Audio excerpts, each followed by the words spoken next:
Banua dalam weekly scholarship webinar yang bertajuk Preparing for LPDP Scholarship dan SIMAK UI hari ini bersama Miss Arni. Oke, teman-teman udah pada siap kan nih? Udah pada nggak sabar pasti ya dengerin cerita Miss Arni tentang scholarship dan juga tentang seleksi SIMAK UI. Sebelum saya lanjutkan ke Miss Arni, saya sedikit bacakan mengenai profil Miss Arni. Beliau bernama Arni Magdalia, menamatkan sekolah SD sampai SMA di Kabupaten Alor, Provinsi Nusa Tenggara Timur. Beliau alumni S1-nya di Universitas Kristen Satya Wacana tahun 2023. Nah, beliau sekarang sedang melanjutkan pendidikan di Prodi Kajian Gender di Universitas Indonesia. Nah, pasti teman-temannya udah nggak sabar ya dengerin cerita dari Miss Arni.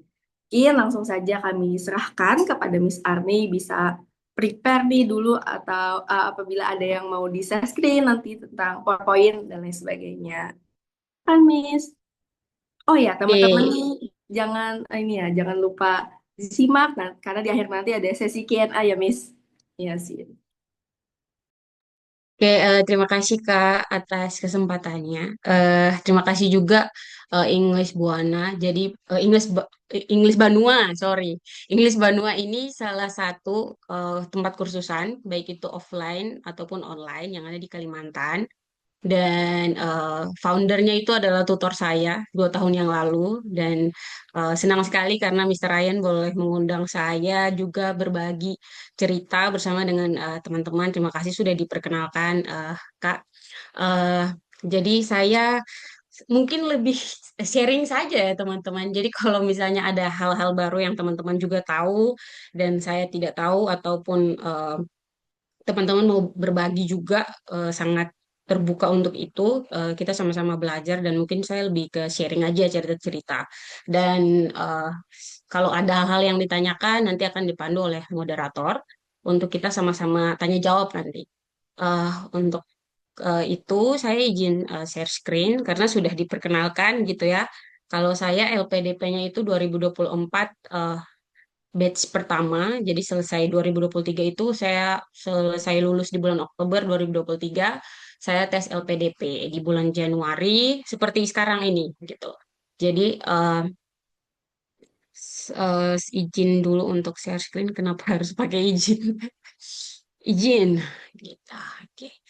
Oke, pengalaman belajar di Universitas Indonesia melalui beasiswa LPDP. Saya dari Indonesia Timur gitu ya, dari NTT, dari Alor, pulau eh, di luar lah, salah satu kepulauan yang ada di NTT gitu, pulau sendiri dan cukup jauh.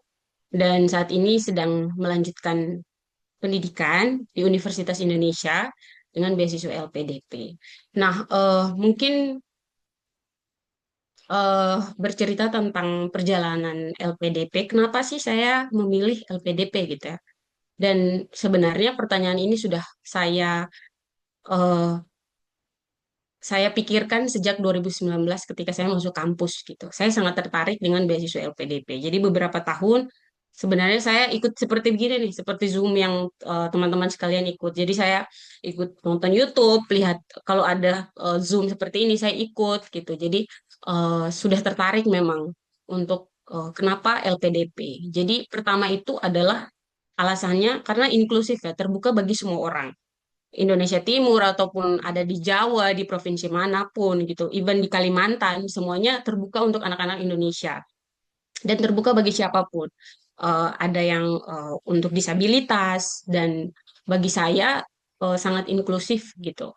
Terus yang kedua adalah berbicara tentang kenapa saya harus memilih lagi, karena LPDP itu jejaring sosial alumni yang banyak gitu. Dan salah satunya saya juga pernah dibantu seperti ini gitu ya, di melalui Zoom diceritakan oleh para alumni, oh ternyata LPDP itu seperti ini. Nah, hari ini saya juga mau berbagi kepada teman-teman karena saya sudah terlebih dahulu gitu ya dibagikan, diceritakan dan bagi saya ini hal yang penting karena alumni yang banyak kita bertemu dengan banyak orang itu kan artinya kita membuka jejaring sosial yang lebih banyak lagi kita membuka pengalaman yang lebih banyak lagi begitu kan.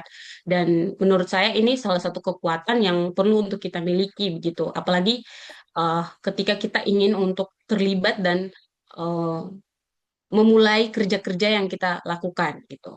Yang ketiga adalah kolaboratif gitu, mengedepankan kerjasama karena dia punya alumni yang banyak gitu kan, dan juga eh, karena pengalaman saya bertemu dengan banyak orang dengan beragam jurusan gitu kan, jadi eh, lebih banyak hal yang dibagikan. Bukan saja saya belajar tentang kajian gender, berarti hanya tentang berbicara tentang isu-isu perempuan saja, tapi ada banyak hal yang saya temui juga ketika saya bercerita dengan teman-teman saya di kampus yang lain, dengan jurusan yang lain begitu. Yang keempat adalah dia pendanaan penuh. Dan kita real saja bahwa pendidikan di Indonesia memang mahal gitu kan, apalagi magister. Dan kenapa saya memilih untuk LPDP? Karena LPDP ini dia baik itu secara apa namanya memberikan pendanaan penuh, baik itu eh, apa namanya uang buku seperti uang buku, eh, asuransi kesehatan juga, terus tiket dari Alor NTT sampai ke Jakarta gitu. Itu juga ditanggung oleh LPDP gitu. Terus ada eh, semua semua semua kebutuhan tuh di cover oleh LPDP, dan menurut saya tidak perlu lagi mengeluarkan uang karena setiap semesternya saya hanya perlu melapor ke LPDP dan mereka langsung membayar begitu langsung di kampus. Jadi saya tidak tahu menahu lagi bagaimana untuk pembayarannya seperti apa karena saya hanya melapor dan LPDP yang bertugas untuk membayar seperti itu. Dan bagi saya ini juga menjadi hal yang penting gitu, apalagi tinggal di Jakarta yang sangat mahal. Ya, kalau dulu saya kuliahnya di Salatiga dengan hidup yang slow living begitu ya, lebih mungkin dengan uang sekian, UMR yang sekian bisa terpenuhi dan harus berpindah ke Jakarta dengan yang sangat mahal, itu juga yang dipertimbangkan begitu. Dan saya merasa bahwa LPDP ini cukup menjadi sarana yang baik untuk mendukung eh, keinginan saya untuk melanjutkan pendidikan. eh Apa saja yang akan dilakukan gitu? Yang pertama adalah membaca informasi. Ini beberapa teman-teman sering bertanya, apa sih syaratnya begitu? Dan bagi saya yang harus penting kita lakukan itu membaca informasi. Webnya sudah tersedia gitu ya. Ini juga saya copy saja langsung masukkan ke sini. Dan itu lengkap. Nama universitasnya apa, terus apa saja syarat pendaftarannya gitu kan. Sangat lengkap. Dan bagi saya yang pertama kali harus riset, membaca informasi, terus berbagai hal yang terjadi gitu. Sesuai dengan bidang minat yang teman-teman ingin gitu ya. Jadi, oh saya suka sekali dengan bidang minat ini, berarti harus didalami, dilihat kira-kira masalah yang ada di Indonesia itu seperti apa. Dan itu yang nanti dielaborasi dengan rencana studi atau yang biasa kita bilang esai itu. Dan yang pertama, ini apa saja sih yang tahapan tes dari LPDP ini gitu kan. Yang pertama seleksi administrasi. Nah, kan ada tiga. Yang pertama seleksi administrasi. Dan bagi saya eh, yang pertama itu buat folder khusus mungkin. Jadi setelah teman-teman membaca informasi, apa saja yang akan diupload, apa saja yang akan dikumpulkan gitu ya dari LPDP minta apa. Gitu eh ijazah seperti kalau misalnya saya dari eh, beasiswa afirmasi gitu ya. Dan itu sudah saya lihat berapa dia minta. Kalau dulu pas batch yang saya itu masih pakai TOEFL gitu. Sekarang kan sudah tidak lagi untuk anak afirmasi. Kalau reguler masih tetap pakai TOEFL, pakai sertifikat TOEFL. Nah, itu buat folder sendiri untuk setelah saya scan ijazah, KTP, setelah itu buat dalam bentuk PDF dan sudah saya simpan begitu. Jadi Arni, KTP Arni apa gitu. Jadi tidak bingung lagi. Setelah itu saya lihat nih tanggal batasnya kapan. Batasnya kapan untuk diupload. Jadi betul-betul kita harus teliti, betul-betul lihat tanggalnya. Jangan berapa jam pendaftaran baru kita upload berkas. Kenapa? Karena kalau misalnya banyak orang upload, itu kan eh, webnya bisa down dan teman-teman gagal begitu. Belum belum di tahap yang tes realnya kita administrasi sudah jatuh hanya karena jaringan atau kendala-kendala, apalagi kalau kita yang ada di Indonesia Timur gitu ya, kadang-kadang jaringannya juga sangat menyedihkan. Nah, itu harus dipikirkan tuh. Terus selain mengupload itu kan ada mengisi borang gitu kan. Jadi ada hal-hal yang harus diisi. Nah, itu harus diteliti kekuatan, kelebihan. Mungkin teman-teman yang ada yang sudah pernah lihat gitu ya atau pernah dengar juga sebelumnya. Nah, itu harus diteliti. Apa kelebihan, kekurangan, pernah ikut organisasi apa. Nah, itu diisi. Nah, ada yang tidak tahu kalau ada hal-hal yang perlu diisi seperti itu. Mungkin bisa diketik dulu di Word, dipikirkan, habis itu baru dimasukkan lagi di webnya. Dan yang ketiga itu, selain dua itu, yang diupload itu adalah esai atau komitmen kembali ke Indonesia, rencana pasca studi, dan rencana kontribusi di Indonesia. Kenapa ini penting? Karena kalau misalnya teman-teman lolos di tahap dua, di tahap ketiga itu, nanti teman-teman akan ada wawancara. Nah, esai itu sangat penting. Kenapa?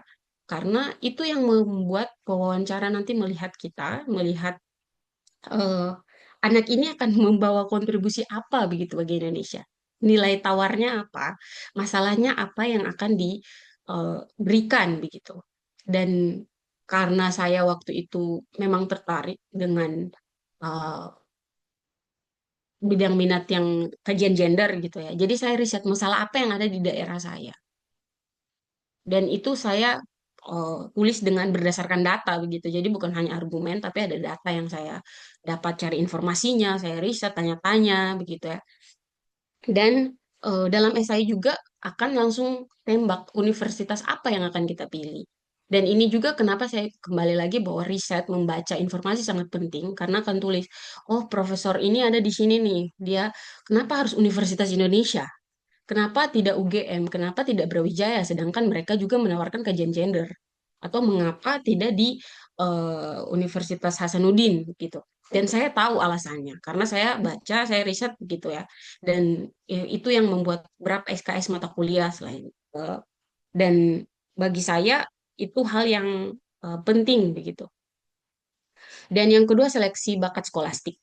Nah, ini kalau lolos di tahap pertama, berarti karena saya tanpa LOA gitu ya, teman-teman. Jadi saya memang ikut betul-betul dapat LPDP dulu baru cari LOA. LOA itu bahwa kita diterima di kampus surat keterangannya. Nah, seleksi bakat skolastik itu ada beberapa. Tes penalaran verbal, terus penalaran kuantitatif, pemecahan masalah. Nah, saya tuh waktu itu dari YouTube. Memang kebanyakan belajar dari YouTube atau ya sih kebanyakan tuh memang dari YouTube. Karena saya kekurangannya matematika, jujur saja gitu ya. Jadi saya punya teman dia guru matematika. Saya minta bantuan dia untuk ajarkan kepada saya. Itu serius. Jadi walaupun kayak oh mungkin saya kelihatan tidak bagus gitu ya di depan dia kenapa matematika dasar saja kamu tidak tahu gitu tapi saya mencoba bahwa saya karena saya menyadari diri saya bahwa kalau penalaran verbal saya bisa tetapi kuantitatif numerik itu saya lemah dan saya tahu bahwa apa kelemahan saya harus berdalam di situ gitu eh pemecahan masalah juga nah eh ada waktunya jadi setiap soal itu harus dengan kecepatan waktu tertentu. Nah, ini yang penting untuk kita latih gitu. Yang ya sih, latihan soal, YouTube ikut kelas, latihan untuk tepat waktu, terus maksimalkan kemampuan diri sendiri. Mungkin saya performanya lebih bagus di kuantitatif. Nah, dalami itu sehingga setiap soal itu kalau bisa betul gitu. Dan yang terakhir itu kan seleksi substansi. Ini yang apa biasa kita sebut dengan seleksi wawancara. Nah, wawancara itu isinya apa? Jadi wawancara itu ya mereka bertanya dengan esai yang kita tulis sebenarnya. Jadi dengan kita sudah upload berkas kita, pengalaman-pengalaman kita, pengalaman berorganisasi, pengalaman dulu di S1 seperti apa, atau mungkin di kampung halaman gitu ya. Terus rencana tesis itu mereka tanyakan. Waktu itu memang saya juga ditanyakan sih, sampai rencana tesisnya saya, dosennya siapa, sudah menghubungi dosen atau belum, itu berbagai pertanyaan yang ditanyakan. Dan bagi saya kalau kita tidak membaca kembali kontribusi atau esai yang kita tulis, kita akan kewalahan nanti ketika wawancara. Dan bagi saya juga penting untuk mock up interview atau simulasi gitu ya. Jadi saya beberapa kali waktu berdasarkan pengalamannya saya simulasi baik itu bahasa Indonesia ataupun bahasa Inggris. Karena orang yang em, simulasi itu dia bilang kalau kalau bisa persiapan bahasa Inggris juga karena kita tidak tahu kan dia pewawancara tiba-tiba kasih pertanyaan yang berbahasa Inggris gitu. Dan saya coba. Dan waktu itu saya bisa bilang bahwa saya punya privilege gitu ya. Karena saya belajar waktu itu sama Mr. Ryan juga. Jadi Mr. Ryan ini tutor speaking saya. Jadi saya waktu itu tidak pulang langsung ke Alor, saya masih melanglang buana dulu dan saya ikut kelas bahasa Inggris. Mr. Ryan ini tutor saya gitu. Jadi mock up. Jadi di kelas speaking itu beliau saya tidak tahu apakah Mr. Ryan ini memang mau untuk anak-anak didiknya ini untuk tes LPDP atau tes beasiswa lain, tapi pertanyaan-pertanyaan di kelas speaking itu pertanyaan-pertanyaan yang saya dapat di eh, kelas di tes wawancara gitu, tes ini. Dan itu sangat membantu saya, jujur ya. Jadi pertanyaan-pertanyaan yang saya dapat di kelas speaking yang saya tidak prediksikan gitu, ternyata itu keluar. Dan karena saya sudah mungkin pernah berbicara di depan tutor saya atau Mr. Ryan, jadi akhirnya pertanyaan-pertanyaan itu saya jawab dengan lebih apa ya, lebih santai. Kalau saya juga kadang bicaranya cepat, dan itu kecepatan berbicara, intonasi, terus ketepatan kata, itu kan penting juga gitu ya. Kita mau meminta sesuatu kepada orang gitu, ketika kita wawancara gitu ya. Kenapa orang harus memilih kita gitu? Kita kan pada tahap ini penting untuk meyakinkan saya satu-satunya yang harus kalian pilih gitu. Di banyak sekali peserta bahkan berapa ribu orang tapi kita mau untuk kita jadi salah satu orang yang terpilih. Nah, kita harus meyakinkan orang itu. Cara meyakinkan kita dengan cara kita berbicara, cara kita mengelola emosi, kontrol untuk dan itu memang sangat-sangat mungkin kesusahan gitu. Tapi kalau kita terus-terusan latih berbicara dengan orang lain atau berbicara di depan cermin, itu membantu kita untuk bagaimana artikulasi, bagaimana kita berbicara dengan baik, dengan tenang, dan gagasan yang kita kasih itu tepat gitu. Kadang kita takut, akhirnya apa yang kita mau sampaikan itu kita lupa gitu. Padahal kita punya ide, tapi karena sudah takut, sudah gugup duluan, jadi itu hilang begitu saja. Nah, eh, seleksi substansi ini juga itu kan sebenarnya kalau waktu itu tidak menentu gitu ya. Ada yang 30 menit, ada yang 1 jam, bahkan lebih ada bergantung pewawancaranya. Dan bagi saya eh, persiapan itu penting. Mungkin di platform ini juga ya, English Banua kan membuka kelas juga. Dan mungkin teman-teman selain mereka memang fokus pada TOEFL dan IELTS, kan ada juga wawancara dan lain sebagainya. Nah, itu juga mungkin bisa teman-teman ikuti kelasnya ataupun langsung minta mungkin bertanya apakah ada untuk mock up yang dibuka dan setahu saya itu juga mereka fokus juga pada itu. Nah, mungkin bisa ditanyakan untuk teman-teman persiapan karena bagi saya untuk mendapatkan sesuatu yang baik kita juga harus berkorban gitu. Dan mungkin seleksi substansi ini selain kita mengatur bagaimana diri kita, pencahayaan ruangan itu juga kan menjadi hal yang penting untuk anak ini benar-benar siap untuk wawancara atau anak ini benar-benar siap untuk eh, mau melanjutkan pendidikan. Hal-hal itu juga yang dilihat sebenarnya. Nah, setelah saya mendapat eh, beasiswa LPDP gitu ya, saya diterima, baru saya mencari LOA. Dan saya ikut SIMAK UI. SIMAK UI itu seleksi masuk Universitas Indonesia.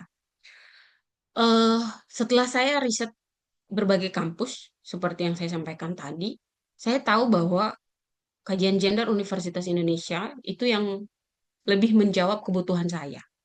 Jadi saya membandingkan beberapa mata kuliah dari 3 kampus tersebut, memang fokusnya berbeda-beda dan Universitas Indonesia yang masuk ke kebutuhan saya. Akhirnya saya mengikuti seleksi masuk Universitas Indonesia, tapi saya tidak menutup kemungkinan untuk tes masuk UGM waktu itu. Jadi saya tetap lihat pendaftaran UGM apa, saya persiapan juga, tapi memang yang paling utama adalah SIMAK UI. Dan SIMAK UI ini sebenarnya dia sama seperti tes LPDP juga. Ada eh, kemampuan dasar bahasa Indonesia, akademik gitu ya, akademik, verbal, kuantitatif, dan logika. Nah, itu kan ada di LPDP juga. Kalau LPDP kan tes yang kedua itu, yang skolastik itu kan ada. Tapi kalau SIMAK UI itu dia eh, tes TOEFL-nya juga di sini, di SIMAK UI. Jadi teman-teman akan tes lagi bahasa Inggris, bahasa Indonesia, semua ada di sini nih sekalian. Jadi lebih banyak, waktunya lebih panjang, lebih lama, dan soalnya lebih banyak. Jadi kalau berdasarkan pengalaman saya belajar dari YouTube juga. Tapi kalau teman-teman saya ada juga yang ambil kelas, itu ada berbagai kelas yang ada di Instagram juga, kadang mereka perkenalkan. Nah, itu kalau saya tanya-tanya kemarin kalian persiapan seperti apa, itu disampaikan seperti itu. Dan mungkin setelah ini kita akan tanya jawab gitu ya. Tapi ini saya tulis ini eh, karena Mr. Ryan bilang, bagikan dong pengalaman belajar. Nah, kalau Universitas Indonesia sebenarnya ada dua kampus. Ada di Depok sama ada di Jakarta Pusat. Salemba. Nah, saya ada di Jakarta Pusat karena itu selain kedokteran ada fakultas-fakultas lain yang ada di ada di Salemba gitu ya. Dan prodi kajian gender memang ada di Salemba. Dan bagaimana pengalaman 1 tahun saya di UI? Bagi saya kita jangan meromantisasi sesuatu gitu ya. Memang kita juga harus realistis begitu bahwa melanjutkan pendidikan itu hal yang menyenangkan tetapi hal yang harus, karena setiap pilihan itu ada konsekuensinya. Ada konsekuensi dari pilihan yang kita ambil, bahkan pilihan untuk melanjutkan pendidikan gitu. Ini perjalanan yang perlu disesali bagi saya. Ini perjalanan yang tidak bisa disesali karena saya sudah disekolahkan dan menggunakan pajak negara gitu. Tapi apakah saya mau untuk berhenti? Ternyata karena saya suka dengan jurusan ini, teman-teman. Jadi saya tuh dari 2021, saya punya beberapa teman-teman yang ada di S1, di tongkrongan lah. Layaknya anak-anak kuliah, saya juga punya teman-teman di tongkrongan. Suka memberikan pertanyaan-pertanyaan yang menurut saya, kenapa mereka memberikan pertanyaan ini? Itu pertanyaan-pertanyaan yang menurut saya annoying, tapi harus dicari jawabannya. Dan perjalanan S2 itu adalah menemukan kepingan rasa penasaran dan rasa suka juga. Kenapa saya harus mengambil bidang minat ini gitu. Dan itu yang jadi pengingat untuk saya tetap duduk di depan laptop 31 Januari kemarin, walaupun orang pergantian tahun main kembang api. Jadi ada yang meledakkan kembang api, saya juga hampir meledak di depan laptop, tapi tetap duduk untuk, wah, harus tetap tetap untuk mengerjakan tugas gitu karena deadline-nya 31 Desember. Dan ini realita yang harus kita lihat gitu. Apakah kuliah itu gampang-gampang saja? Mungkin teman-teman yang melanjutkan pendidikan itu memposting story gitu kan senang-senang. Tapi ada secara psikis, secara eh, waktu yang perlu dikorbankan untuk berkuliah gitu. Dan saya merasa itu sesuatu yang berat, tapi karena lingkungan kelas itu memang sangat mendukung kalau di sini gitu ya. Karena fasilitas juga sangat mendukung dan UI itu ruang kelasnya menurut saya bagus, terus sangat mendukung saya untuk belajar dan juga lingkungannya mendukung untuk saya tidak merasa wah saya dari Indonesia Timur seperti begitu, tidak sama sekali. Saya tidak merasa seperti itu ya kalau pengalamannya saya. Dan bagi saya itu lingkungan kampus yang mendukung juga. eh Mungkin orang bilang culture shock saja karena hidup di Salatiga yang santai, datang di Jakarta yang dar der dor seperti itu. Nah, penyesuaiannya mungkin di bulan-bulan pertama. Tapi setelah itu ya bisa apa ya, bisa menyesuaikan diri terus dengan cara belajarnya juga. Mungkin semester 1 masih baca, oh ternyata polanya seperti ini. Oh ternyata polanya seperti ini. Dan saya merasa mengalami juga transisi itu. Sebenarnya itu menjadi hal yang biasa saja begitu kan. Dan bagi saya melanjutkan pendidikan atau S2 itu bukan untuk menunjukkan kamu yang paling hebat, atau kamu bersaing dengan temanmu. Tapi bagi saya itu perjalanan untuk menemukan diri sendiri dan berjuang melawan diri sendiri. Karena kadang tiba-tiba rasa apakah saya bisa atau tidak, saya menggunakan waktu dengan baik atau tidak, itu dengan diri sendiri gitu. Jadi bukan melihat orang lainnya. Lebih susah itu meyakinkan diri sendiri bahwa kamu bisa. Karena bagi saya masuk di UI susah, keluarnya juga lebih susah ternyata. Dan tapi apakah teman-teman akan skeptis? Bagi saya jangan skeptis. Karena memang hidup itu kan harus dicoba kan. Nah, pengalaman-pengalaman ini yang harus kita lewati gitu. Dan saya sudah 1 tahun, ini masuk tahun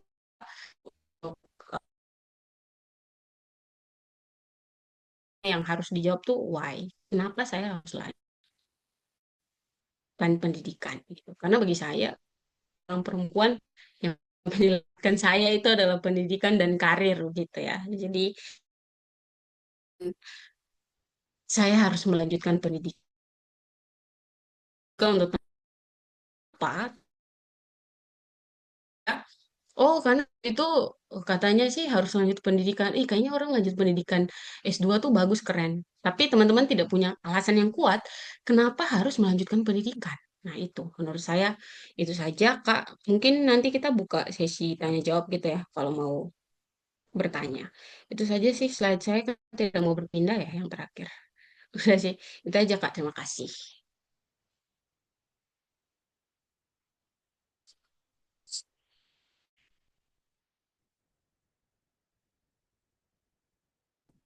Udah, tanya dulu ya. Oke, terima kasih Miss Army. Ini udah selesai berarti ya untuk sesi sharingnya.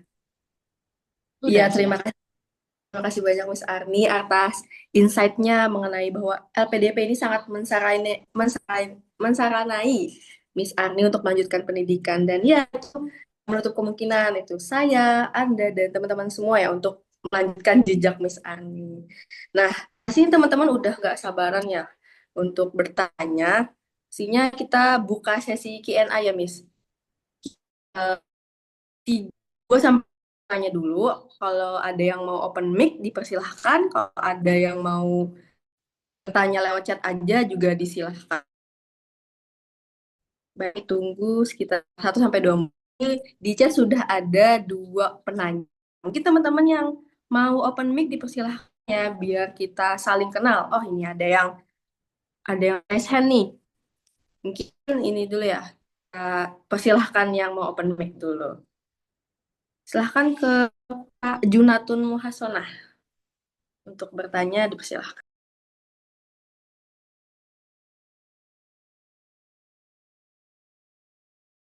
Oke, baik. Terima kasih. Sebelumnya, suara saya jelas kan tidak ya, Kak? Ya, jelas. Silahkan. Terima kasih sebelumnya kepada Kakak moderator dan Kak Arni. Saya tidak bisa on cam karena sinyalnya susah, Kak, di sini. Baik, eh, dan perjalanannya Kak Arni dari dapat LPDP sampai bisa SIMA UI dan lolos di kajian gender. Sebenarnya mau tanya spesifik tentang SIMA UI-nya, Kak. Berarti Kakak Arni ini SIMA UI one shot ya, Kak? Nah, eh, ting bagaimana tingkat apa namanya kesulitan di SIMA UI itu dari yang TBS sama dibandingkan dengan TBS LPDP?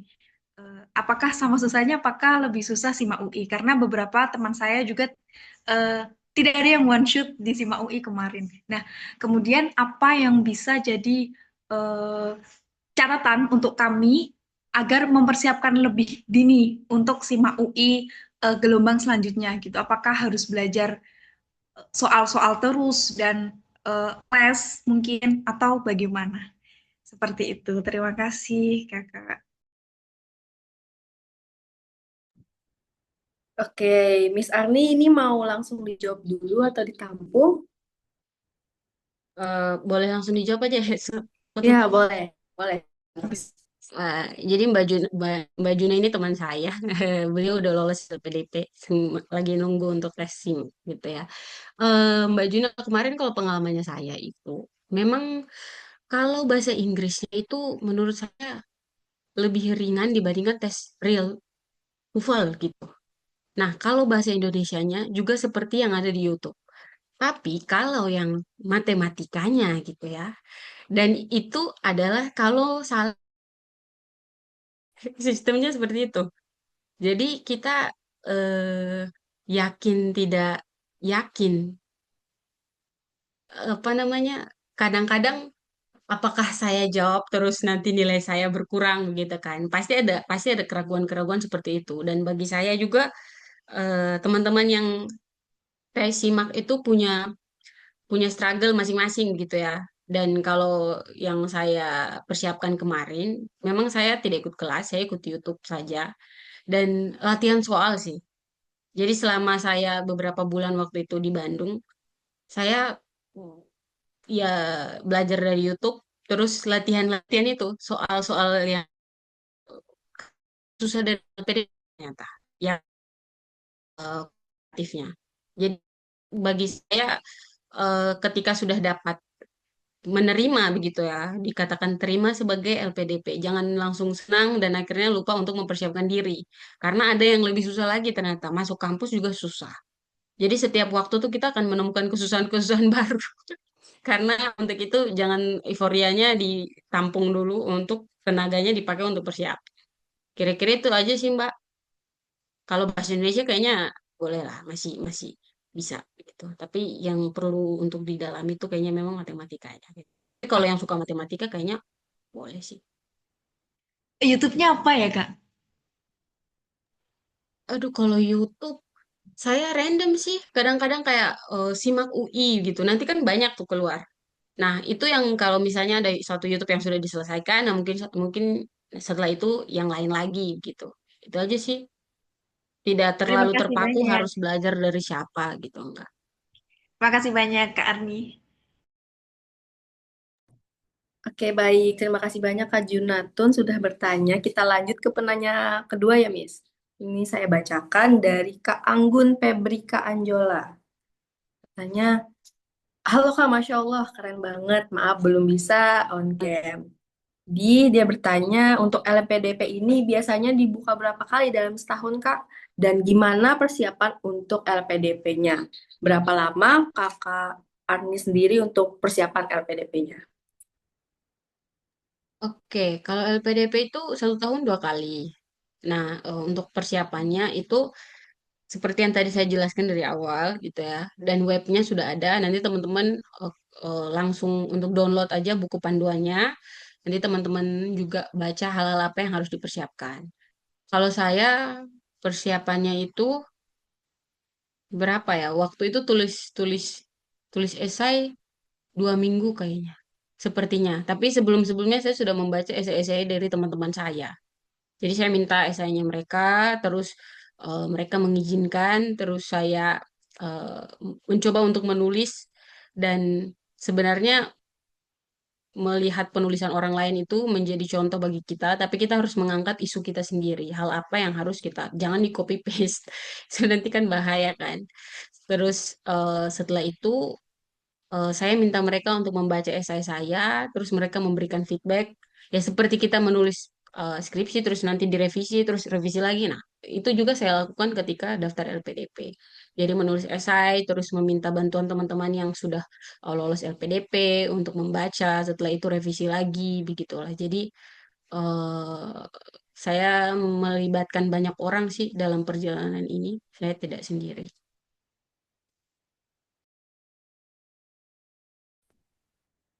Oke, baik. Terima kasih Miss Arni untuk jawabannya. Kepada Kak Anggun Febrika, semoga terjawab ya. Kita lanjut ke penanya yang ketiga nih. Oke, teman-teman yang lain kalau masih ada pertanyaan bisa disiapkan juga. Nah, ini dari Kak Naila Hasanah. Dia bertanya terkait personal statement, khususnya pada bagian rencana pasca studi dan rencana kontribusi di Indonesia. Kira-kira kakak mengisinya seperti apa ya? Di slide 4 gitu, Miss Arni.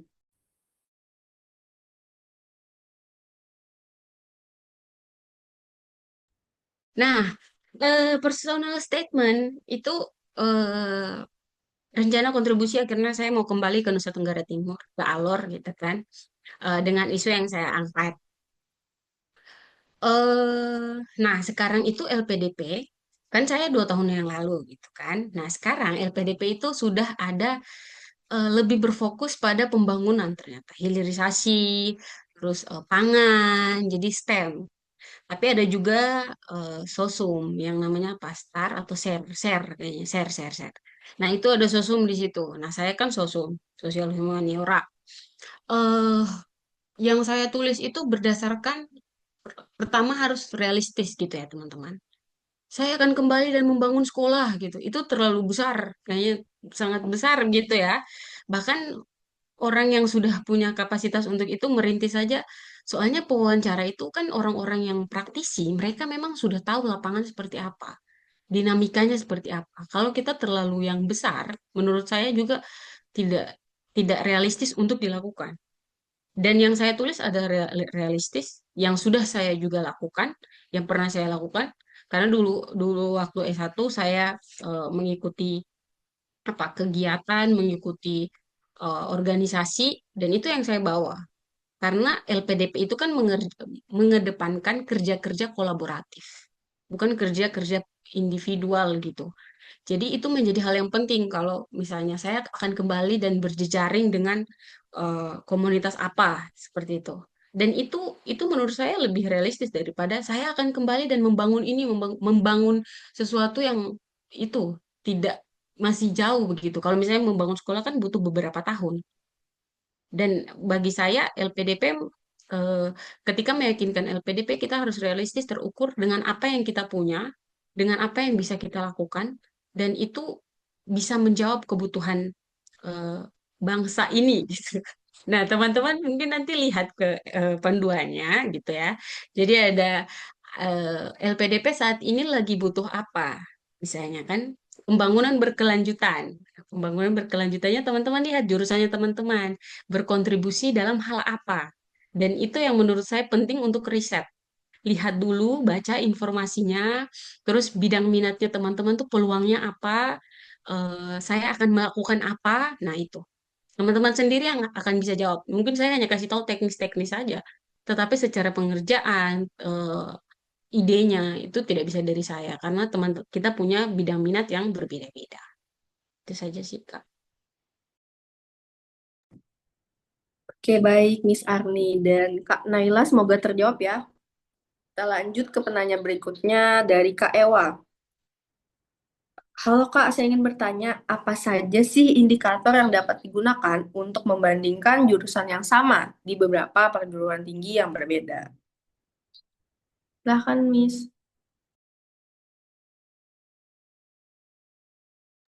Oke, berdasarkan pengalaman saya yang kemarin, jadi saya lihat Universitas Brawijaya itu ada kajian gender, Universitas Indonesia sama Universitas Hasanuddin. Nah, ketiga-tiga ini juga namanya berbeda. Kalau Brawijaya kajian wanita, kalau dengan bidang minatnya itu tentang pertanian gitu, tidak salah ya. Dan mata kuliahnya itu belum menyentuh bagi saya belum menyentuh apa yang jadi saya lihat mata kuliahnya berapa SKS-nya, praktik lapangannya apa. Saya lihat sampai di situ dan dosen-dosennya siapa. Nah, kalau misalnya Hasanuddin itu dia lebih berfokus pada perempuan dan kelautan, maritim. Dan bagi saya isu yang saya bawa tidak tidak terlalu berfokus pada itu. Akan tetap berbicara pada perempuan dan lingkungan, tapi saya tidak hanya berfokus pada satu aspek saja. Nah, ketika saya lihat Universitas Indonesia, itu kajian gendernya memang dia sudah lebih lama daripada dua ini ya, dua universitas ini, itu keunggulannya yang pertama. Yang kedua adalah dosen-dosennya dan dosen-dosennya ini sudah apa punya kepakaran dan juga mendirikan seperti berbagai yayasan yang menjawab persoalan-persoalan yang juga saya angkat dan bagi saya penting untuk belajar dari mereka. Dan yang ketiga, mata kuliah yang ditawarkan itu relate dengan apa yang memiliki hubungan yang erat dengan isu yang saya angkat. Dan karena itu yang menjadi alasan saya bisa untuk berargumen, bukan kalau berargumen iya sih. Ketika ditanya kenapa kamu memilih UI, kan ada kajian gender juga di Brawijaya. Ketika pewawancara tanya saya seperti itu, saya sudah punya jawaban karena Universitas Indonesia kajian gendernya itu lebih berfokus pada kebijakan publik. Jadi lebih apa? Dia lebih terbuka bagi berbagai isu, tidak hanya berfokus pada satu isu saja. Dan ini yang mungkin teman-teman harus lihat, lihat mata kuliahnya, dosen-dosennya, kepakarannya dalam bidang apa, dan apakah itu selaras dengan teman-teman. Nah, itu argumen yang mungkin harus dibangun tuh dilihat dari situ. Mungkin itu sih, Kak. Oke, Miss Arni. Ini ya, penting banget ya juga selain kita lihat universitasnya atau kampusnya, tapi kita ngeriset dulu nih jurusan di univ itu jurusannya tuh ke arahnya mana gitu. Mungkin Kak Ewa ini menjawab. Kita lanjut lagi ke pertanyaan berikutnya dari Kak Muhammad Hadi. Kak, tanyanya, Kak, aku lebih mau nanya hasil langsung aja nih, secara pengetahuan atau pengamatan yang Miss Arni lakukan ke teman-teman atau kenalan yang dapat beasiswa. Ada nggak temannya atau kenalan Miss Arni yang dapat dengan kasus dia linjur atau enggak linear S1 dengan S2-nya sekarang? Nah, apa aja sih biasanya yang jadi faktor penentu? Apakah jurusan pas S1 itu sangat krusial kaitannya? Oke. Sebenarnya saya juga tidak linear, Kak. Jadi S1-nya saya itu tidak linear dengan S2 gitu. Jadi S1 saya teologi, S2 saya itu kajian gender. Dan apakah tidak linear? Bisa secara jurusan prodinya memang tidak linear gitu ya. Tetapi secara tujuannya itu sebenarnya punya punya apa ya? Fokus yang sama begitu. Eh, karena dulu di S1 sebenarnya ada mata kuliah juga kan tentang studi gender. Itu di S1 saya waktu itu. Dan bagi saya, tapi itu hanya dijadikan sebagai mata kuliah pilihan. Dan karena saya tertarik hal ini, melanjutkan di kajian gender. Jadi linear, tapi saya punya, karena saya sudah lihat, sudah riset juga kan, dan punya alasan, sehingga bisa kasih tahu bahwa saya linear. Tidak sesuai dengan S1, begitu ya. Tapi saya bisa mempertahankan pendapat saya bahwa ini Universitas Indonesia bisa jadi jawaban untuk saya menjawab masalah yang saya angkat. Lebih dari linear atau tidak linear, selama teman-teman punya jawaban yang masuk akal, terukur, itu bisa untuk dijadikan dasar pertimbangan. Mungkin ya, karena saya bukan tim LPDP begitu, tapi pengalamannya saya linear dari S1 pindah ke S2, kan ditanya kenapa tidak teologi lagi. Tapi saya punya alasan kenapa saya masuk ke gender dan itu diterima gitu. Jadi mungkin lebih kalau kakaknya linear, eh, bisa lebih banyak riset lagi, lebih lihat-lihat lagi. Kira-kira jadi kalau tidak linear apa sih yang jadi alasan saya harus memilih jurusan ini dibandingkan jurusan-jurusan yang lain. Mungkin itu aja.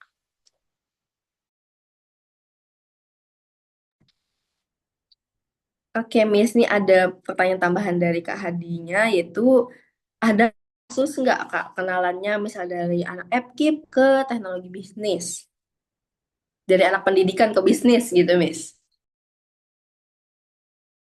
Kalau pengalaman dari teman-teman, eh, saya tidak punya sih pengalaman. Saya tidak punya, belum aja mungkin. Belum punya teman yang pindah dari FKIP ke teknologi bisnis. Kalau yang betul-betul itu belum sih, belum punya. Oke, Kak Hadi, semoga terjawab. Kita lanjut ke penanya berikutnya dari Carmen. Nah, permisi Kak, boleh diulang penjelasan sebelumnya? Mungkin diringkas nih poin-poinnya terkait apa saja yang harus dipertimbangkan ketika memilih jurusan yang mana banyak dari jurusan ini tersebar di berbagai kampus. Mungkin dia terlewat tadi, Miss. Mungkin bisa diulang sedikit.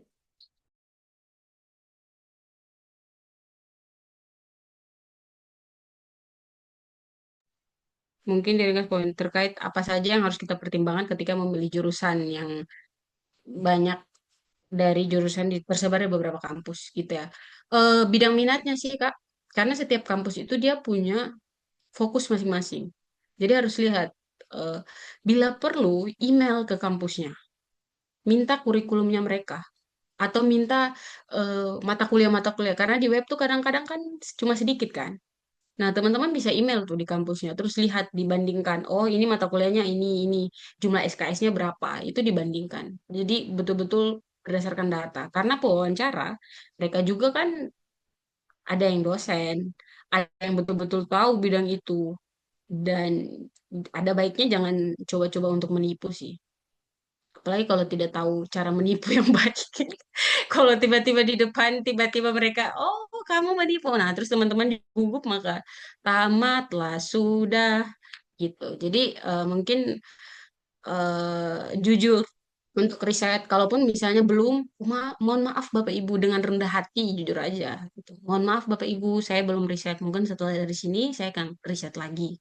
Itu usahakan untuk sudah prepare aja sih teman-teman. Jadi lebih aman aja.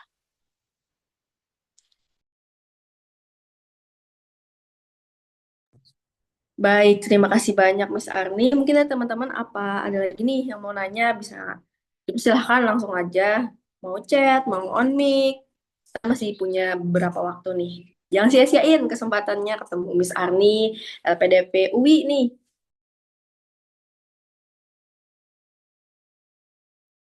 Permisi Kak, maaf mengganggu. Saya pengen tanya nih, kan tadi kan linear dan nggak linear kan Kak untuk jurusan. Saya sebenarnya gini, merasa kayak saya kan IT kan, jurusan S1 gitu ya. Tapi rencananya saya pengen ngambil bahasa untuk S2-nya. Apakah untuk jurusan itu masih possible gitu? Kalau kita riset benar-benar. Oke. eh Kalau ke bahasa Inggris ya, kalau misalnya teman-teman punya alasan yang seperti yang saya bilang tadi gitu ya, selama teman-teman punya alasan yang bisa untuk menjawab dan masuk akal gitu ya, masuk akal dalam artian bahwa oh teman-teman akan kembali dan berkontribusi nih, dan itu yang sebenarnya dilihat. Jadi teman-teman isu yang teman-teman angkat, masalahnya ini. Nah, kalau misalnya dari IT pindah ke bahasa Inggris, menjawab enggak masalah itu? Kalau itu bisa menjawab, sebenarnya tidak masalah. Tapi kalau itu tidak bisa menjawab dan hanya karena oh kayaknya bahasa Inggris bagus deh. Nah, hanya sebatas itu mungkin perlu dipikirkan lagi gitu. Karena sekarang juga kan fokusnya berapa saya tidak terlalu tahu ya berapa persen STEM, berapa persen sosum begitu. Tapi kalau misalnya dengan kebijakan seperti itu perlu untuk mempertahankan argumen untuk lebih meyakinkan mereka aja sih, Kak. Jadi selama Kak Ewa bisa mempertahankan argumennya dengan baik dan sudah punya basis data yang bagus, saya rasa bisa-bisa saja. Terima kasih Kak, puji Tuhan.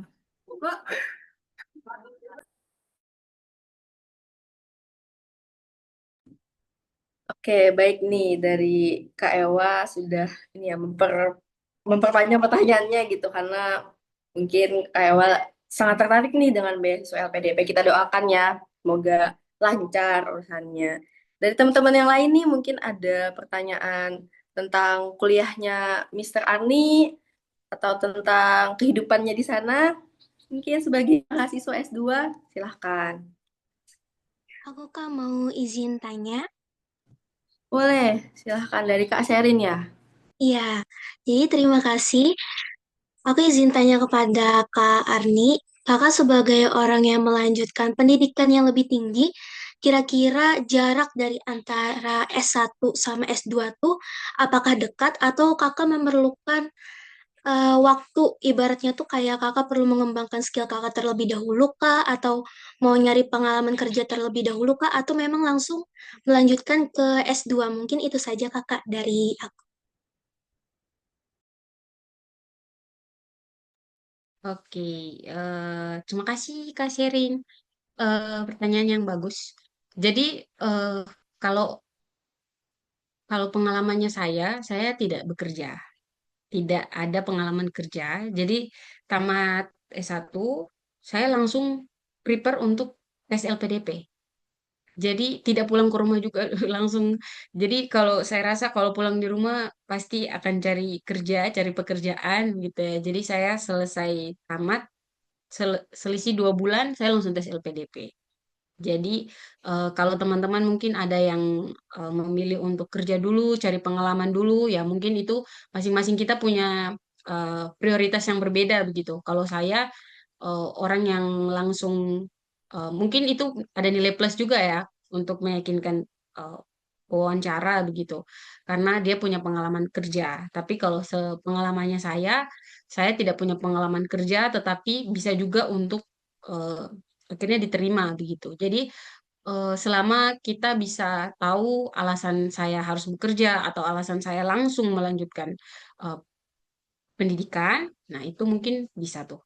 Selama selama kita bisa menemukan alasan yang bisa dipertanggungjawabkan, mungkin bisa-bisa saja sih Kak sharing. Oke, baik. Terima kasih banyak, Kak. Baik, Miss. Kita lanjut ke pertanyaan berikutnya, boleh, Miss? Boleh. Dari Kak Hadi lagi nih. Nanya kepada Miss sebagai anak penerima beasiswa nih. Lagi S2 di UI ini fleksibel nggak?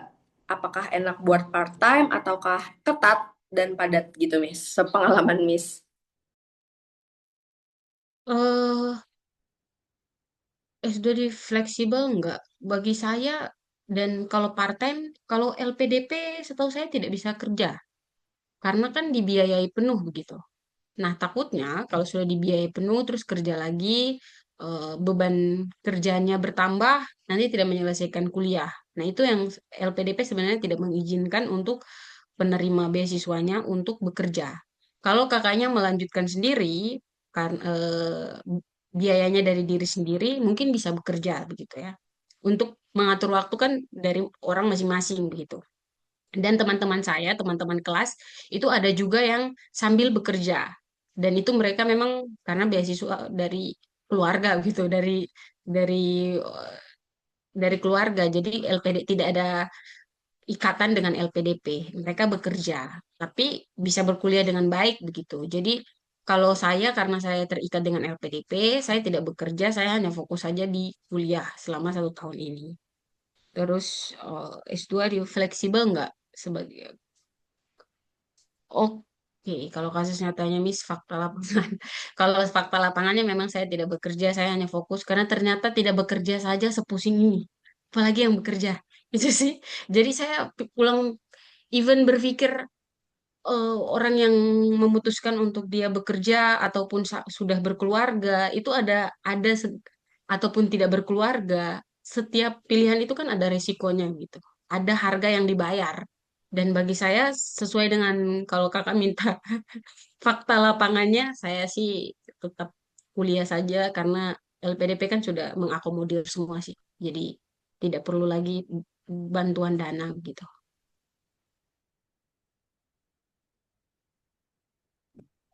Oke, ini jadi LPDP itu benar-benar mengcover segala kebutuhan kita gitu ya. Jadi kita benar-benar disuruh untuk fokus belajar dan risetnya.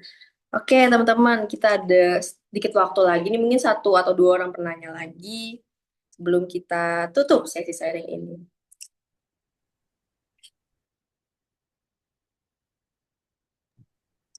Oke, mungkin dari saya dulu nih, Miss. Boleh kan dari moderator nanya?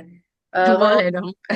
kurang lebihnya nanya seputar kegiatan atau jurusan yang Miss ampu aja nih, karena saya juga punya ketertarikan dengan isu gender, isu kesetaraan gender atau emansipasi, feminisme itu. Mungkin bisa Miss sharing sedikit nih, apa aja sih yang dipelajari dan mungkin kenapa sih Miss bisa awalnya tertarik ke jurusan tersebut? Oke, jadi kalau apa saja yang dipelajari sebenarnya itu dari basic banget. Jadi kalau bicara tentang feminisme, sejarahnya itu betul-betul ada mata kuliahnya khusus juga begitu.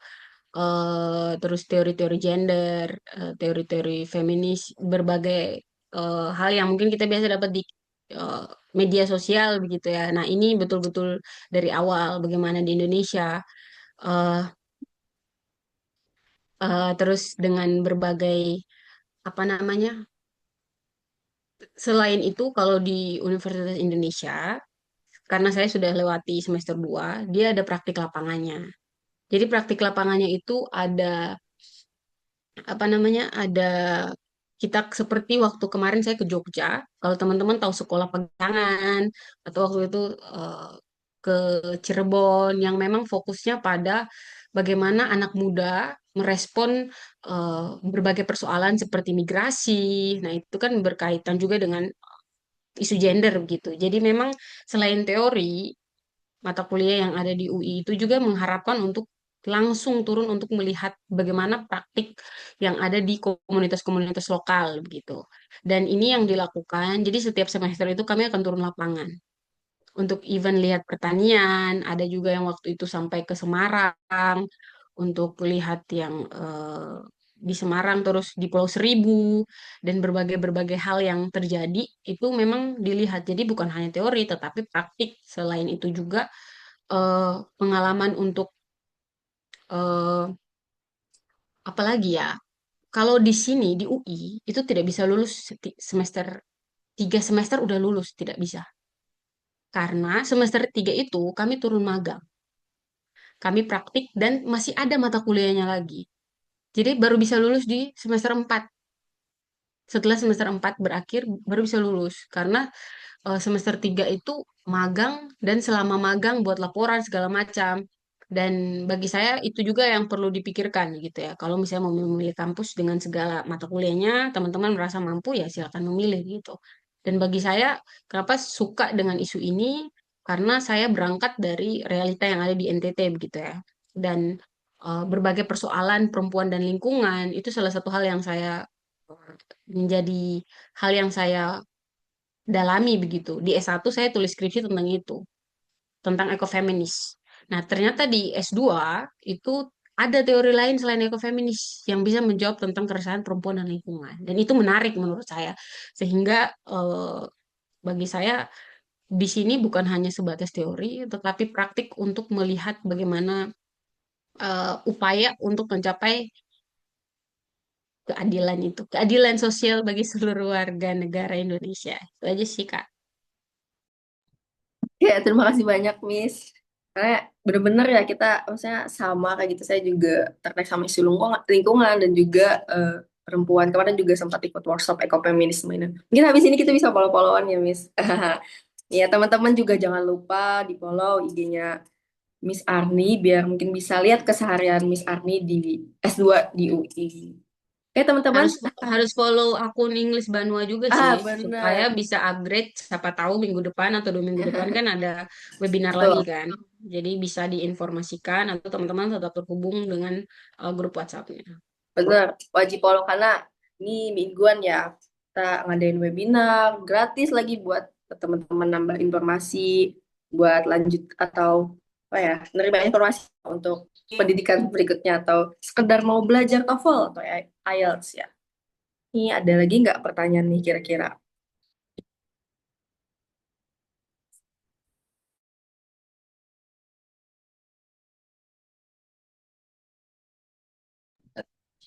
Oke, baik nih. Kayaknya udah. Oh, masih Oh, ada ada nih yang lagi dari raise Kak. hand. Silahkan Kak Juna. Oke, Kak, maaf saya tanya lagi. Saya kan di LPDP tahu batch 2 tahun 2024 waktu itu masih ada kajian gender di UI. Nah, sekarang nih kajian gender UI sepertinya sudah tidak ada di list. Apakah itu berdampak kepada kami yang dulu belum intact atau bagaimana ya, Kak? Nah, betul Mbak Juna. Saya juga melihat kalau kajian gender itu di list kampusnya itu kan nggak ada kan. UI kajian gender itu nggak ada. Sama beberapa sih. Teman-teman saya juga jurusannya sudah tidak terdaftar di situ. eh Saya coba cari-cari semalam, tapi jawabannya memang ditemukan. Nah, karena kemarin ada yang tanya juga, mungkin teman-teman langsung email ke Tikban atau tiket bantuan. LPDP itu ada eh, kontak khusus untuk segala pertanyaan. Jadi kalau selama pendaftaran teman-teman kesulitan dan tanya ke penerimanya kan juga kami juga tidak tahu gitu ya, yang pastinya seperti apa. Nah, teman-teman perlu tanya ke tiket bantuannya. Jurusannya tidak tersedia, apakah masih mungkin untuk kami mendaftar di kampus itu atau tidak. Coba dipastikan dulu di ketentuan. Nah, teman-teman tanya, kalau DM di Instagram LPDP mungkin jarang dibalas, mungkin teman-teman langsung ke webnya aja sih, biar aman aja memastikan gitu. Soalnya kan pendaftaran SIMAK itu kan mahal ya, 1.300.000 gitu. Teman-teman sudah daftar, ternyata LPDP tidak bekerja sama atau seperti apa begitu, dengan kebijakan yang baru. Jadi dipastikan saja dulu supaya nanti uang pendaftarannya nanti kan diganti juga gitu. Jadi memastikan bahwa semua tes itu sesuai dengan eh, apa yang LPDP kasih begitu. Karena kebijakan terbaru ini kan kita juga nggak bisa itu kan. Tidak seperti 2 tahun lalu seperti saya begitu. Jadi ada perubahan-perubahannya. Itu sih Mbak Juna. Oke, baik, Mbak. Saya tanya Tigban saja dulu. Terima kasih, Kakak.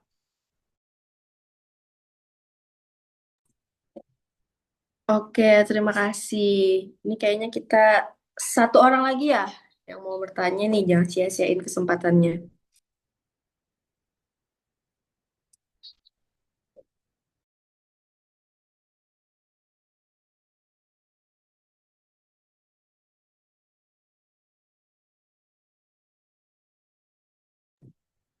Oke, kalau udah nggak ada lagi, selanjutnya langsung diambil alih nih oleh Mister Yan selaku founder English Banua ingin mengungkapkan mungkin sepatah dua patah kata.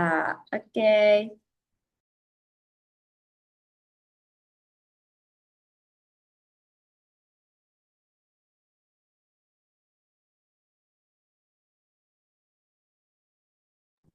Oke, halo Miss Arni. Gimana kabarnya, Miss? Halo Mister. Oh my Baik, God. baik, baik, baik, baik. Oke, it's been 2 years atau 3 years, Miss ya? 2 atau 3 tahun? Tuh, Ya. tuh. 2024 nggak sih, Miss, waktu saya ngajar Ya, di situ? ya, I see. ya. Oke. Anyway, aku mau nanya nih. Kenapa nggak ada yang nanya kan? Coba aku yang nanya deh ya. Coba Miss Arni, kira-kira kan aku pernah ngajarin Miss Arni bahasa Inggris ya. Nah, kira-kira menurut Miss Arni sendiri, mungkin bisa sharing ke teman-teman, seberapa penting sih belajar bahasa Inggris gitu loh. Miss kan S2 kan pasti ketemu jurnal internasional ya kan? Pasti. Dan saya yakin dosen-dosen UI itu pasti lumayan lah standar artikelnya mungkin minta yang luar atau yang seperti apa gitu. Nah, menurut Miss Arni itu seberapa penting gitu bahasa Inggris selama Miss Arni kuliah, kemudian ya seperti itulah.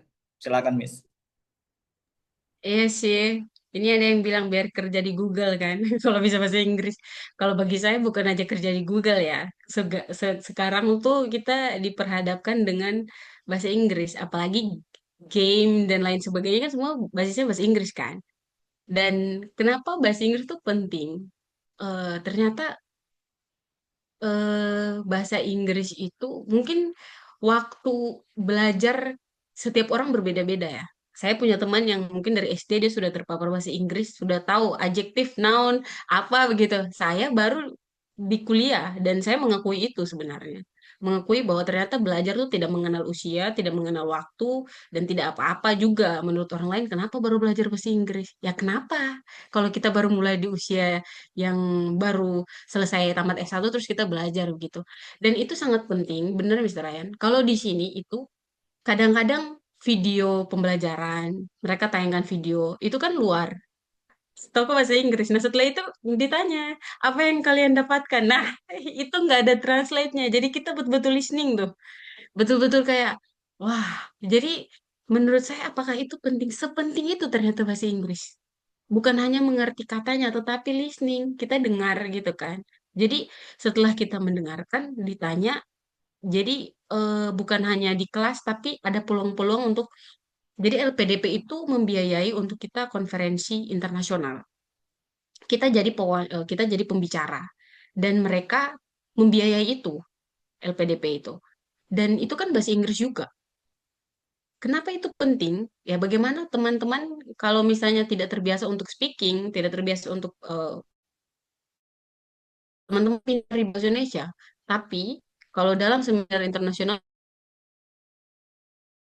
karena tidak punya eh, modal untuk bisa eh, berkompetisi dengan teman-teman yang lain. Karena bahasa Inggris mungkin bahasa Indonesia pertama, bahasa Inggris yang kedua kan. Maksudnya itu sudah menjadi hal penting lagi. Apalagi kalau anak-anak Jaksel. ngomongnya kan setengah bahasa Inggris, setengah bahasa Indonesia begitu. Dan kita cuma kalau ini saja, oh iya gitu. Tapi karena mengerti kita bahasanya tetap bahasa Indonesia, tapi mereka kan tetap patah-patah Inggrisnya kan.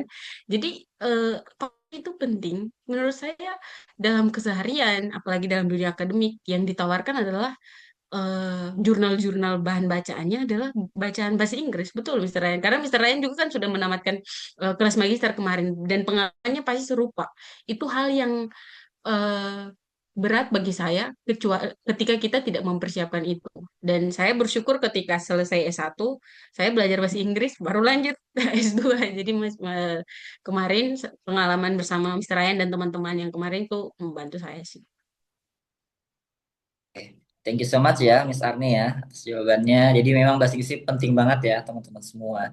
Mungkin terakhir nih, Miss, kan anyway teman-teman ya, Miss Arni ini ketika saya ngajar memang speakingnya luar biasa ya, sangat bagus, public speakingnya. Apalagi yang speech ya, waktu final test kan kita ada materi speech juga kan sebelum final test kemarin. Nah, aku mau nanya nih, Miss, tips belajar bahasa Inggris ala Miss Arni. Pasti kan teman-teman penasaran nih, kok bisa sih Miss Arni belajar bahasa Inggrisnya gimana sih caranya gitu. Mungkin bisa berbagi ya tips ala Miss Arni lah, belajar bahasa Inggris lewat apa aja gitu. Apakah lewat buku, lewat film atau apa gitu. Oke. Kalau saya selain belajar di kelas itu yang sama Mr. Ryan dan teman-teman, saya suka dengar podcast. Dan setiap hari itu kalau bisa satu podcast gitu.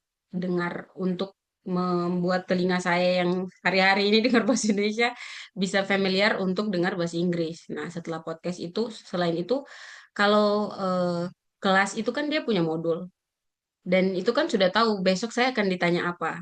Jadi sebelum Mr. Ryan tanya itu saya sudah tahu tuh jawabannya apa. Jadi saya tulis dulu jawabannya gitu. Karena kan belajar kan, tidak langsung bisa. Langsung ditanya saya bisa jawab. Dan saya tulis dulu pelan-pelan, kadang cari jawabannya. Atau apa menarasikan jawaban yang menurut saya bisa untuk saya ingat nanti. Nah setelah itu baru saya sampaikan. Kalau speakingnya seperti itu. Terus eh, bisa apa sih untuk membuat telinga ini peka untuk dengar karena itu kan bukan bahasa kita, bukan bahasa sehari-hari kan. Jadi wajar kalau masih salah begitu sih. Terus lingkungan yang mendukung tuh penting gitu. Selalu dapat afirmasi positif dari tutor-tutor atau dari ya jujur karena tutor speaking saya yang Mr. Ryan kan itu sangat membantu ketika afirmasi yang baik itu dikasih oh nggak apa-apa kan masih belajar segala macam jadi pulangnya tidak dengan keadaan wah saya paling buruk sekali ya dibandingkan dengan teman-teman saya gitu jadi itu sih yang saya tanamkan karena memang saya melihat bahwa pendidikan yang di NTT itu kan bahasa Inggrisnya baru dapat di SD kelas 3 4 gitu kan dan itu terlambat untuk teman-teman yang ada di Jawa. Apakah saya harus menangis-menangis? Kenapa begini? Tidak.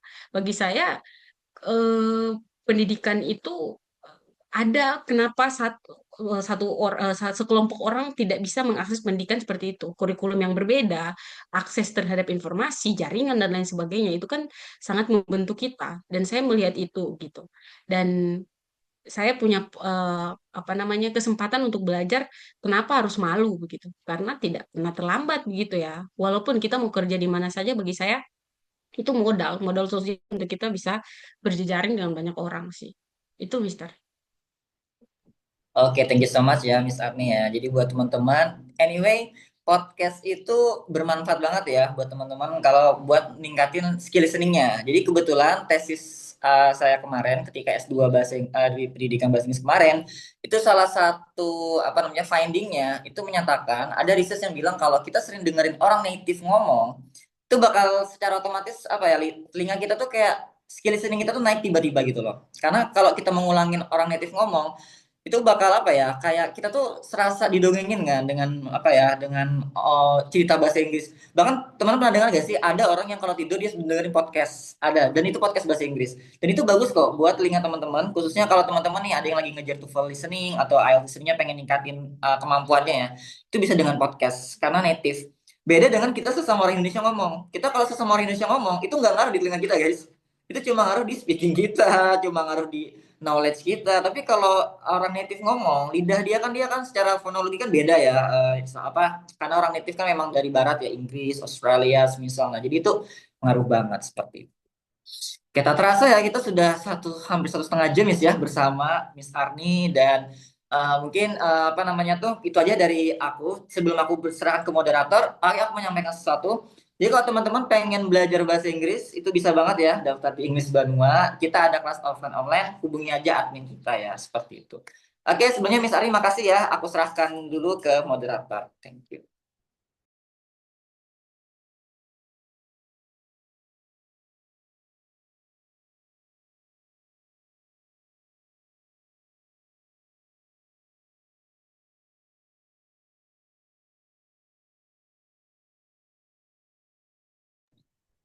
Oke, gimana nih teman-teman? Kita udah sesi sharing nih, sesi Q&A juga, terus dari tadi ada juga dari Misterian tentang LPDP. Oke, aku eh, sampaikan aja nih beberapa kesimpulan atau beberapa catatan yang aku tulis nih. Yang pertama mengenai LPDP itu ada eh, 2 kali dalam 1 tahun nih. Jadi teman-teman itu udah bisa nyiapin nih atau targetin di tahun berapa misalnya mau ambil LPDP atau yang batch yang keberapa di dalam tahun itu.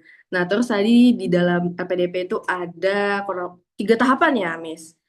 Dia diawali dari administrasi, seleksi bakat skolastik, terus juga substansi. Oke, teman-teman mungkin sebelum kita tutup sesi ini dan mungkin teman-teman eh, terus pantau WA-nya kita, WA grupnya kita, terus pantau juga Instagramnya kita. Nanti ada info-info tentang webinar dan sebagainya, bisa teman-teman cek di situ. Oke, kita foto bareng dulu nih biar ada dokumentasi, biar ada kenang-kenangan. Kita udah sharing sama Miss Arni hari ini. Oke, yang boleh open cam silahkan. Oke, kita tunggu dulu nih buat teman-teman siap-siap.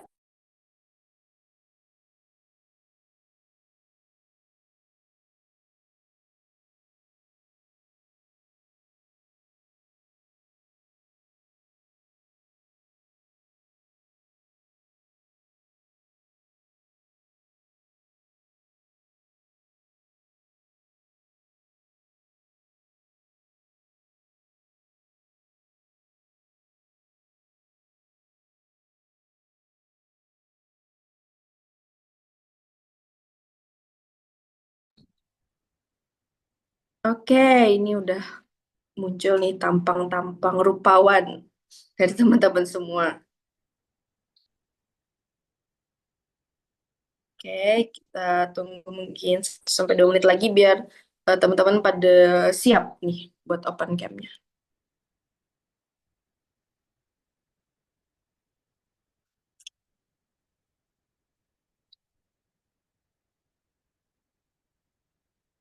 Oke, sambil menunggu yang lain kita mulai aja ya.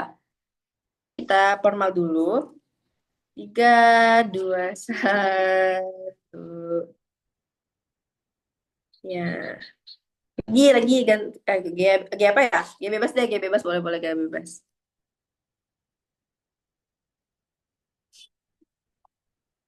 Oke, mau gimana nih? Gaya gaya apa ya? Oke, G bebas lagi teman-teman. 3, 2, 1. Oke, jempol jempol jempol katanya Mister. 3, 2, 1. Oke, makasih banyak. Mungkin nanti teman-teman jangan lupa screenshot, nanti ada G-form buat share sertifikatnya.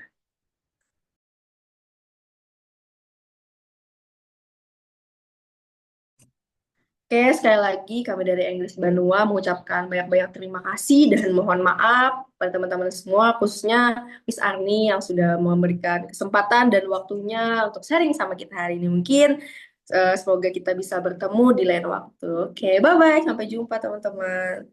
Makasih Mr. Ryan, teman-teman di Kalimantan. Sehat-sehat, semangat. Oke, siap Miss Amin. Arni. Thank you so much.